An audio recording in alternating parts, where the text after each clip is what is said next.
Do you know, across Europe, a quiet transformation is unfolding, one that does not rely on dramatic speeches or alarmist headlines. Instead, it reveals itself in government budgets, infrastructure blueprints, and the heavy rumble of construction echoing beneath city streets. Germany, long known as Europe's most stable democracy, is quietly rebuilding something many believed was left behind in the Cold War, a national bunker network. What once seemed like an artifact of the past is now part of a new strategic reality, shaped not by ideology but by geography and the increasing unpredictability of global threats. To outside observers, the idea of rebuilding bunkers feels outdated, a relic of grainy 1970s footage showing concrete walls, steel blast doors, and families practicing duck-and-cover drills. But today's German officials speak with measured seriousness about a new era of vulnerability, one shaped by proximity to ongoing conflicts, rising global tensions, and weapon systems far beyond anything the Cold War ever imagined. The world has changed, and Germany is adapting. Germany's Ministry of the Interior has committed billions of euros to reviving and upgrading these long-forgotten shelters by 2029. Some lie sealed beneath parking structures, their entrances hidden behind unmarked doors. Others remain structurally intact but technologically outdated, designed for a world without cyber warfare or high-precision missile threats. Now, the goal is clear: restore what can be saved, modernize what must be improved, and build the capacity to protect major population centers during moments of crisis. The timing is no accident. Since the war in Ukraine began, Germany has watched threats once considered unlikely become disturbingly common: missile tests near NATO borders, cyber attacks aimed at industrial infrastructure, and intelligence reports revealing expanding missile stockpiles among hostile nations. The likelihood of a direct strike may still be low, but the cost of being unprepared even once is simply too high to ignore. This new approach is rooted in an old German concept called Vorsorge, the belief that preparation is not fear but responsibility. Families are encouraged to keep 10 days of essential supplies. Municipalities practice communication drills, hospitals rehearse mass casualty protocol, and deep beneath the ground, a growing network of hardened shelters signals a national shift. Preparedness is no longer optional, it's policy. Germany's new bunkers are not Cold War leftovers, they are engineered for a threat environment where crises may include cyber attacks, EMP events, misinformation, and conventional strikes happening simultaneously. Modern civil defense is no longer about hiding for months underground, it's about surviving the critical hours immediately after an attack, when shockwaves fade, radiation settles, and emergency response teams move into action. The first pillar of Germany's new shelters is survivability. Many are built beneath thick layers of reinforced concrete capable of absorbing extreme blast pressure and shielding against falling debris. Filtration systems draw air through multi-stage scrubbers that remove radioactive particles, chemical agents, and toxic dust. Compartments inside the bunker can seal off in case one corridor is compromised, a design inspired by modern naval ships. The second pillar is sustainability.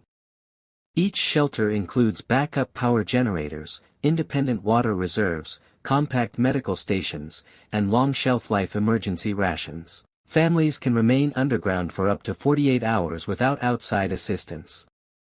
This short period is critical, long enough for authorities to assess damage, restore order, and coordinate evacuation or recovery operations. The third pillar, communication, is the heart of the new system. Every shelter is equipped with encrypted radios, satellite receivers, and digital signage linked directly to federal command centers. Even if cell towers go dark or cyber attacks cripple commercial networks, clear instructions will still reach citizens. In moments of crisis, communication saves lives. Germany's bunkers do not stand alone. They connect to a broader ecosystem: monthly siren tests, protected radio networks, and emergency procedures coordinated across all states. It is a layered security shield: households, institutions, and infrastructure working together. The message is clear: the cost of readiness is far lower than the cost of being caught unprepared. There was a time when civil defense mattered in the United States. Fallout shelters were marked across cities, sirens were tested, and citizens were taught basic survival skills. But that system has vanished.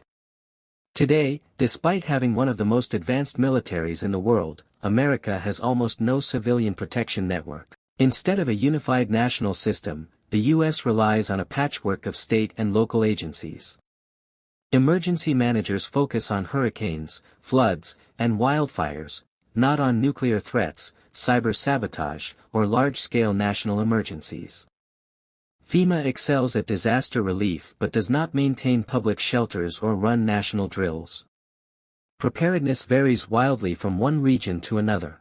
Modern vulnerabilities make this situation more alarming. A missile strike on key infrastructure, a devastating cyber attack, or a long-duration power grid failure could affect millions. Emergency services would be overwhelmed within hours. Hospitals would face chaos. And yet, unlike Germany, America has almost no designated shelter spaces engineered to withstand modern threats. Many Americans assume that oceans provide safety, but history proves otherwise. Pearl Harbor and September 11 showed that distance is not immunity. Today's long-range missiles and cyber weapons travel faster than geography can protect. The threat landscape has changed, but the U.S. civil defense system has not. Part of the reason for inaction lies in politics. Civil defense requires coordination across federal, state, and local levels, a challenge in a deeply divided political environment. It demands investment in infrastructure that may never be visibly used. For decades, uncomfortable conversations about national vulnerability have been postponed, softened, or ignored. Liana gently traced her fingers across the old photograph, the one she always kept hidden in a drawer. She stared at their smiling faces, so full of hope, so certain of forever. She had tried to forget him, to bury every memory under the weight of time, but the photo refused to fade. It reminded her of who they were before fear, ego, and misunderstandings built walls between them. That single picture held 1,000 moments, and tonight, it felt painfully alive. As rain traced slow lines across the window, Liana felt a quiet truth settle in her heart. She wasn't angry at Ethan, not anymore. She was angry at herself for letting pride speak louder than love. She realized how easily people assume love will wait forever, until it doesn't.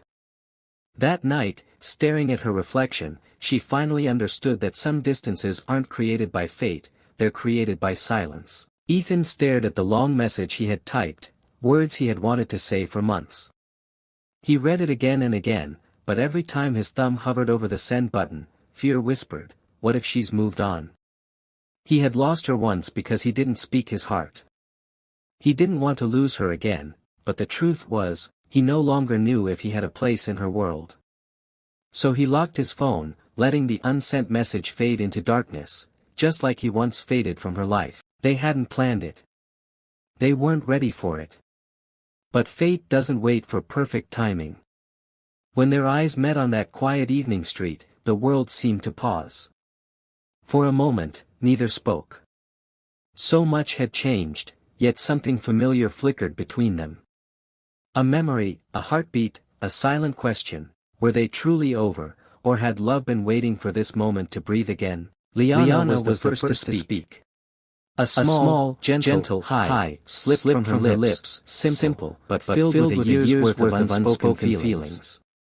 Ethan felt something loosen in his chest, something he thought he had lost forever. That one word was enough. Enough to break the silence. Enough to remind them both that maybe endings aren't as final as they seem. They walked without rushing, without forcing conversation. Every step felt like a slow return to something familiar, something safe. They talked about simple things, work, life, weather, both avoiding the real questions burning in their hearts. Yet even in silence, their closeness felt undeniable. Sometimes, healing begins not with answers, but with simply walking beside the person you once loved. Ethan finally stopped, unable to hold it in anymore. His voice trembled as he confessed the truth, how he regretted walking away, how he replayed her words 1,000 times, how every day without her felt incomplete. Liana listened quietly, eyes softening with every word. For the first time since their breakup, everything was on the table, raw, honest, and real. Liana took a steady breath, her eyes glistening. She told him she never stopped caring. She admitted her mistakes, her fears, her silence. She confessed how she tried to move on, but every piece of her still carried him.